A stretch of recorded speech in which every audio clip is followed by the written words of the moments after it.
அனைவரையும் வணங்குகிறேன்.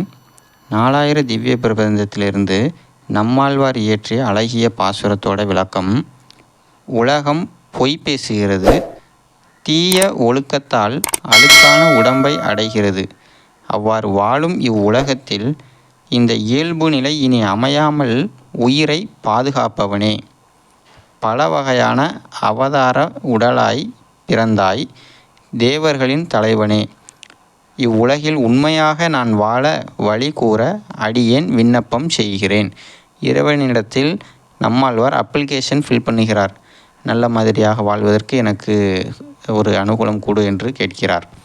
இந்த பாடலில் நாம் தெளிவாக பார்க்க வேண்டியது என்னென்னா, ஒரு மனிதர்களுக்கு ஞானம் அமைதி வேண்டுமென்றால் பொய் பேசுதலை நிறுத்த வேண்டும்.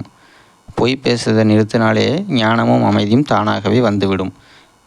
தீய ஒழுக்கத்தால் மது, மாது, சூது இவற்றால் மனிதன் முதுமை பருவத்தில் அழுக்கு அடைந்த நோயுடைய வாழ்வை பெறுகிறான்.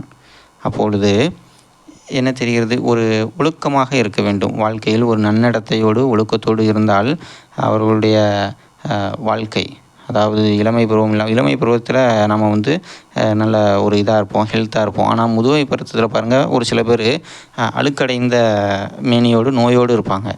ஆனால் இதே நல்லொழுக்கத்தையோடு இருப்பவர்கள் பாருங்கள், 90 வயசானாலும் நல்ல ஹெல்த்தாக நல்ல தேஜஸாக இருப்பாங்க. இதுக்கு காரணம் ஒழுக்கமாக இருக்கிறது. அதைத்தான் இங்கே நமக்கு தெளிவாக நம்மாழ்வார் கூறுகிறார். அதே போல் பொய் பேசுதலை விடுத்து நல்லொழுக்கத்தோடு நாம் வாழ்ந்தால் வாழ்வில் நீண்ட ஆயுளோடு வாழலாம் என்கிறது இந்த பாடலுடைய விளக்கம். இந்த காணொளியில் வரும் இடம் சேஷாச்சலம் வனப்பகுதி, ஆந்திர பிரதேசம். மிக்க நன்றி.